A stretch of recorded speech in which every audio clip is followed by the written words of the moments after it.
Hello friends. അപ്പോൾ ഇന്നത്തെ വീഡിയോയ്ക്കകത്ത് നമ്മൾ സംസാരിക്കാൻ പോകുന്നത് ഒരു റിയൽ ലൈഫ് സ്റ്റോറിയാണ്. അതായത് എൻ്റെ ഒരു ഫ്രണ്ടിന് സംഭവിച്ച ഒരു സ്റ്റോറിയാണ്. പുള്ളിക്ക് ഹയർ സ്റ്റഡീസിന് US പോകണം തോന്നി, അതായത് MS എടുക്കാൻ വേണ്ടി പോകണം തോന്നി. പുള്ളി കോളേജുകളൊക്കെ അപ്ലൈ ചെയ്യാൻ തുടങ്ങി. അപ്പം ഗുരു എന്ന് പറഞ്ഞതുപോലെ IT പുള്ളിയുടെ കമ്പനി ലേ ഓഫും സ്റ്റാർട്ട് ചെയ്തു. ലേ ഓഫ് എന്താണെന്ന് അറിയാത്തവർക്ക് ഞാൻ പറയാം. IT കമ്പനി ലേ ഓഫ് എന്ന് പറയാൻ പുള്ളി വന്നപ്പോൾ പുള്ളിയുടെ മാനേജർ പുള്ളിയെ വിളിപ്പിച്ചപ്പോൾ തന്നെ പുള്ളിക്ക് കാര്യം മനസ്സിലായി, ഇതായി സെലക്ട് ചെയ്തെന്ന് പറഞ്ഞു. പുള്ളി പറഞ്ഞു എനിക്ക് ആദ്യം വിശ്വസിക്കാൻ പറ്റില്ല, എനിക്ക് കണ്ണ് തിരുമ്പി ഞാൻ നോക്കുമായിരുന്നു, കാരണം അത് സത്യമാണെന്ന്. പുള്ളിക്ക് ഈ ആനുകൂല്യം 6 മാസത്തെ സാലറി, ആ ബോണസ് ഒന്നും കൊടുത്ത് ഒന്നും കിട്ടില്ലായിരുന്നു. പുള്ളി പറഞ്ഞത് എനിക്ക് കറക്റ്റ്.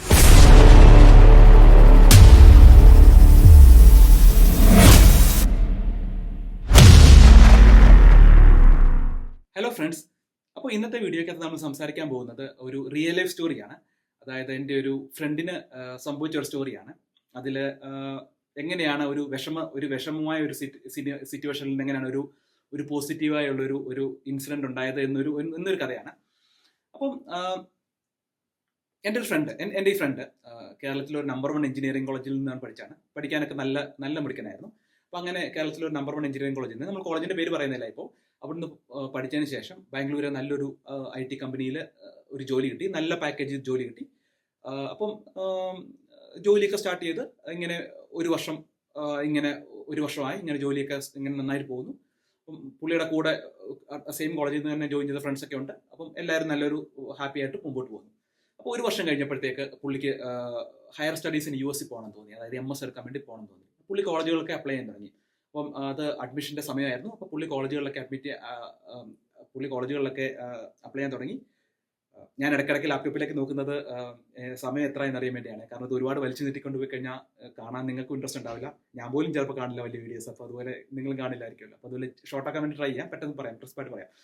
അപ്പം പുള്ളി ഇങ്ങനെ അപ്ലൈ ചെയ്തു. അങ്ങനെ പുള്ളി ഒരു 4 കോളേജസിലേക്ക് അപ്ലൈ ചെയ്തിട്ടുണ്ടായിരുന്നു. അപ്പോൾ അതിന് പുള്ളിക്ക് ഏറ്റവും ഇൻട്രസ്റ്റ് ഉള്ള ഒരു കോളേജ് ഉണ്ടായിരുന്നു. ബാക്കി കോളേജും പുള്ളിക്ക് ഇങ്ങനെ 4 കോളേജ് അപ്ലൈ ചെയ്തിട്ടുണ്ടായിരുന്നു. പുള്ളി ഇങ്ങനെ അപ്ലൈ ചെയ്ത കോളേജുകളെല്ലാം പുള്ളി ഇങ്ങനെ റിജക്ട് ചെയ്തുകൊണ്ടിരുന്നു. പുള്ളി ഓട്ടോമാറ്റിക്കായിട്ട് കോളേജുകളിൽ നിന്ന് ഇങ്ങനെ പുള്ളിക്ക് മെസ്സേജ് വന്നു, പുള്ളിയുടെ പ്രൊഫൈൽ മാച്ച് ആവുന്നില്ല, അപ്പം അഡ്മിഷൻ ഇല്ല എന്ന് പറഞ്ഞ് 3 കോളേജുകളിൽ നിന്ന് പുള്ളിക്ക് റിജക്ഷൻ മെയിൽ വന്നു. ഇനി 4ാമത്തെ ഒരു കോളേജാണ്, അതാണ് പുള്ളിക്ക് ഏറ്റവും ഇഷ്ടമുള്ളത്, അതാണ് കിട്ടാൻ ഏറ്റവും പ്രയാസമുള്ള കോളേജ്. കാരണം അത് പുള്ളിക്ക് ഏകദേശം ഉറപ്പായിരുന്നു ആ കോളേജിൽ നിന്ന് റിജക്ട് ആവുമെന്ന് പുള്ളിക്ക് ഏകദേശം ഉറപ്പായിരുന്നു. കാരണം അതിന്റെ റിക്വയർമെന്റ്സും ബാക്കി ആ കോളേജിന്റെ പ്രൊഫൈൽ ഇച്ചിരി വലിയ കോളേജായിരുന്നു. പുള്ളിക്ക് അത് കിട്ടില്ലെന്ന് ഏകദേശം ഉറപ്പായിരുന്നു. ബാക്കി കിട്ടുമെന്ന് പ്രതീക്ഷയുള്ള 3 കോളേജും റിജക്ട് ചെയ്തു. പുള്ളിക്ക് ഇപ്പൊ നാളെ ആ കോളേജും 4ാമത്തെ ലാസ്റ്റ് കോളേജ് റിജക്ട് ചെയ്യുന്ന പുള്ളിക്ക് ഒരു വിചാരം ഉണ്ടായിരുന്നു. ഇപ്പൊ കൂന്മേൽ കുരു എന്ന് പറഞ്ഞതുപോലെ പുള്ളിയുടെ കമ്പനി ലേ ഓഫും സ്റ്റാർട്ട് ചെയ്തു. ലേ ഓഫ് എന്താണെന്ന് അറിയാത്തവർക്ക് ഞാൻ പറയാം. IT കമ്പനി ലേ ഓഫ് എന്ന് പറയാമെങ്കിൽ നമ്മുടെ ഒരു കുറച്ചുപേരെ പിരിച്ചുവിടുന്നതിന്റെ കാര്യമാണ് പറയാം. ലേ ഓഫ് നമ്മൾ കേട്ടുണ്ടായിരിക്കുമല്ലോ, പേപ്പറിലൊക്കെ ഇൻഫോസ് ലേ ഓഫ് ചെയ്തു അങ്ങനെയൊക്കെ പറഞ്ഞ് കേട്ടുണ്ടാവും. അപ്പൊ ലേ ഓഫ് ചെയ്യുന്നത് പല രീതിയിൽ ലേ ഓഫ് ചെയ്യാൻ പറ്റും. ഒന്ന്, നമ്മുടെ പെർഫോമൻസ് മോശമാണെങ്കിൽ ലേ ഓഫ് ചെയ്യാം. അല്ലെങ്കിൽ കമ്പനിയുടെ ഏതെങ്കിലും പ്രൊഡക്റ്റ് നഷ്ടത്തിലാവുകയാണെങ്കിൽ ആ പ്രൊഡക്റ്റ് വർക്ക് ചെയ്തിരിക്കുന്ന ആളുകൾ മൊത്തം ലേ ഓഫ് ചെയ്യാം. അല്ലെങ്കിൽ ഒരു റീസ്ട്രക്ചറിന്റെ ഭാഗമായിട്ട് ലേ ഓഫ് ചെയ്യാം. ഇപ്പൊ നമ്മുടെ AI ഒക്കെ വരുമ്പോൾ കുറെ പേരെ പറഞ്ഞ ജോലി പോകുമല്ലോ, അപ്പൊ അങ്ങനെ ലേ ഓഫ് ചെയ്യാം. പുള്ളിയുടെ കമ്പനിയിൽ ഒരു റീസ്ട്രക്ചറിന്റെ ഭാഗമായിട്ട്, അതായത് പുള്ളിയുടെ പെർഫോമൻസ് മോശമൊന്നുമല്ല, ഡെഫിനറ്റ്ലി പുള്ളി നല്ലൊരു ടോപ്പ് 1 കാൻഡിഡേറ്റ് ആണ്, നല്ല മിടുക്കനാണ്. അപ്പൊ പുള്ളിയുടെ ടീമിൽ റീസ്ട്രക്ചർ വന്ന പോലെ പുള്ളിയുടെ ടീമിൽ നിന്ന് ലേ ഓഫ് സ്റ്റാർട്ട് ചെയ്തു. അപ്പൊ പുള്ളിയുടെ കൂടെ ഉണ്ടായിരുന്ന ജോയിൻ ചെയ്ത പുള്ളിയുടെ ഫ്രണ്ട്സ് ഒക്കെ എല്ലാം പറഞ്ഞു വിട്ടു തുടങ്ങി. ഇടയ്ക്കിടയ്ക്ക് ഓരോ ദിവസം ഓരോരുത്തരായിട്ട് ഇങ്ങനെ പറഞ്ഞു വിട്ടു തുടങ്ങി. പുള്ളി ഇതുവരെ പറഞ്ഞു വിട്ടില്ല, പക്ഷെ പുള്ളിക്ക് അറിയാമായിരുന്നു ചിലപ്പോൾ പുള്ളി പറഞ്ഞു വിടും.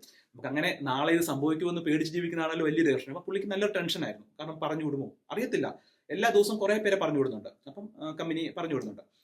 അപ്പോൾ ഒരു ദിവസം പുള്ളിയുടെ 3 സ്റ്റഡീസിന്റെ ഇതും റിജക്ട് ചെയ്തു. ഒരു ദിവസം ഇതുപോലെ ഒരു ഫ്രൈഡേ രാവിലെ പുള്ളി വന്നപ്പോൾ പുള്ളിയുടെ മാനേജർ വിളിപ്പിച്ചപ്പോൾ തന്നെ പുള്ളിക്ക് കാര്യം മനസ്സിലായി, ഇതായിരിക്കുമെന്ന്. അത് തന്നെയായിരുന്നു. മാനേജർ വിളിച്ചു പറഞ്ഞു, നിന്റെ ജോബ് എലിമിനേറ്റ് ചെയ്യുകയാണ് നമ്മുടെ കമ്പനിയുടെ റീസ്ട്രക്ചറിംഗ് മൂലം. നിനക്ക് 6 മാസത്തെ ശമ്പളവും പിന്നെ കുറച്ച് ബോണസും കുറച്ച് കാര്യങ്ങളൊക്കെ തരും. നീ നാളെ മുതൽ മൺഡേ മുതൽ വരണ്ട എന്ന് പറഞ്ഞു വിട്ടു. പുള്ളിക്ക് ഭയങ്കര വിഷമം എന്ന് വെച്ചാൽ എക്സ്പെക്ട് ചെയ്താണെങ്കിൽ പോലും പുള്ളിക്ക് ഭയങ്കര വിഷമമായി. കാരണം കോളേജും അഡ്മിഷനും ഇല്ല, ഇതുമില്ല. അപ്പോൾ പുള്ളി എന്ന് പറഞ്ഞു, ഞാൻ ഫ്രൈഡേ രാവിലെ അപ്പം തന്നെ വീട്ടിലേക്ക് പോയി വിഷമിച്ച് ഞാൻ ഇരിക്കുകയായിരുന്നു. അപ്പൊ അങ്ങനെ ഇരുന്ന് കഴിഞ്ഞപ്പോഴാണ് ഫ്രൈഡേ രാത്രിയിൽ ഒരു സർപ്രൈസ് പോലെ പുള്ളിക്ക് മെയിൽ 4ാമത്തെ യൂണിവേഴ്സിറ്റിയിൽ നിന്ന് ഉള്ള മെയിൽ കിട്ടിയത്. പുള്ളി സെലക്ട് ചെയ്തെന്ന് പറഞ്ഞു. പുള്ളി പറഞ്ഞു എനിക്ക് ആദ്യം വിശ്വസിക്കാൻ പറ്റില്ല, എനിക്ക് കണ്ണ് തിരുമ്പി ഞാൻ നോക്കുമായിരുന്നു, കാരണം അത് സത്യമാണെന്ന്. പുള്ളിക്ക് ആ കോളേജിൽ നിന്ന് ആ യൂണിവേഴ്സിറ്റി സെലക്ട് ആയി. പുള്ളി പറഞ്ഞത് തന്നെ എന്ന് വെച്ചാൽ, ഇപ്പൊ ഈ മെയിൽ ഇന്ന് പുള്ളി സെലക്ട് ചെയ്ത് പറഞ്ഞ പുള്ളി കിട്ടിയ മെയിൽ ഇന്നലെ രാത്രി കിട്ടിയിരുന്നെങ്കിൽ പുള്ളി ഫ്രൈഡേ രാവിലെ പുള്ളി പോയി കമ്പനി ചെന്ന് വോളണ്ടിയറായിട്ട് പുള്ളി പറഞ്ഞു ഞാൻ റിസൈൻ ചെയ്യാണ്. കാരണം പുള്ളിയുടെ ടാർഗറ്റ് എന്ന് വെച്ചാൽ പുള്ളിക്ക് US പോയി പഠിക്കുകയാണ്. പുള്ളി പോയി റിസൈൻ ചെയ്തതിനു. അങ്ങനെ റിസൈൻ ചെയ്തിരുന്നെങ്കിൽ പുള്ളിക്ക് ഈ ആനുകൂല്യം 6 മാസത്തെ സാലറി, ആ ബോണസ് ഒന്നും കൊടുത്ത് ഒന്നും കിട്ടില്ലായിരുന്നു. പുള്ളി പറഞ്ഞത് എനിക്ക് കറക്റ്റ് ഈ മെയിൽ എനിക്ക് അന്നത്തെ ദിവസം ഫ്രൈഡേ കിട്ടി, തേഴ്സ്ഡേ കിട്ടിയായിരുന്നെങ്കിൽ എനിക്ക് കമ്പനി ഞാൻ പോയി റിസൈൻ ചെയ്ത് എനിക്ക് ഒരു പൈസ ഇവിടെ കിട്ടില്ലായിരുന്നു. പുള്ളി പറഞ്ഞത് എനിക്ക് തേഴ്സ്ഡേ ഫ്രൈഡേ രാവിലെ എന്നെ ജോലി എന്ന് പറഞ്ഞു വിട്ടപ്പോൾ ഞാൻ ഫ്രൈഡേ വൈകുന്നേരം വരെ ഞാൻ എങ്ങനെ ഏത് സ്റ്റേജിൽ കൂടെ പോയെന്ന് എനിക്ക് അറിയത്തില്ല. പക്ഷേ എല്ലാം തിരിഞ്ഞു, ടേൺ ചെയ്തു. ഫ്രൈഡേ രാത്രി ആയപ്പോഴത്തേക്ക് എല്ലാം തലകീഴായിട്ട് ടേൺ ചെയ്തു. പുള്ളി വിഷമത്തിന്റെ ഏറ്റവും അടിയിൽ നിന്ന് മറ്റേ ഹാപ്പിനെസിന്റെ ഏറ്റവും മുകളിലേക്ക് എത്തി അല്ലേ. അപ്പൊ അതാണ് പുള്ളി പറഞ്ഞത് എന്നാന്ന് വെച്ച് കഴിഞ്ഞാൽ എന്തായാലും നമ്മുടെ ജീവിതത്തിലൊക്കെ എന്തായാലും ഒരു പ്രശ്നം ഉണ്ടെങ്കിൽ എന്തായാലും അപ്പുറത്ത് അതിന് ഒരു സൊല്യൂഷൻ ഉണ്ടാവും, അല്ലെങ്കിൽ ഒരു നെഗറ്റീവ് ഉണ്ടെങ്കിൽ അപ്പുറത്ത് ഒരു പോസിറ്റീവ് ഉണ്ടാവും. അപ്പൊ ആർക്ക് നെഗറ്റീവ്സ് മാത്രമായിട്ട് ഒരു ജീവിതം ഉണ്ടാകത്തില്ല, നമുക്ക് എപ്പോഴെങ്കിലും നമുക്കൊരു പോസിറ്റീവ് അപ്പുറത്തുണ്ടാവും. അപ്പം നമ്മുടെ പ്രതീക്ഷ, ഹോപ്പ് കൈവടിയാതെ മുമ്പോട്ട് പോവുക, നമുക്ക് എല്ലാവർക്കും ഒരു ഇതുണ്ടാവും. അപ്പൊ ഈ കേൾക്കുന്ന നിങ്ങൾക്കും നല്ലൊരു പോസിറ്റീവ് ഉണ്ടാവട്ടെ, അതുപോലെ എല്ലാവർക്കും ഉണ്ടാവട്ടെ. അപ്പൊ അതുപോലെ നിങ്ങൾ എന്റെ ചാനൽ ആദ്യമായിട്ട് കാണുകയാണെങ്കിൽ ഇതിനകത്ത് കുറച്ച് IT റിലേറ്റഡ് ആയിട്ടുള്ള കുറച്ച് വീഡിയോസ് ആണ് നമ്മൾ ഇടുന്നത്. ജസ്റ്റ് ഞാൻ ചാനൽ സ്റ്റാർട്ട് ചെയ്തിട്ടുള്ളൂ, എനിക്കൊന്ന് 20 സബ്സ്ക്രൈബേഴ്സ് എന്തോ ഉള്ളൂ.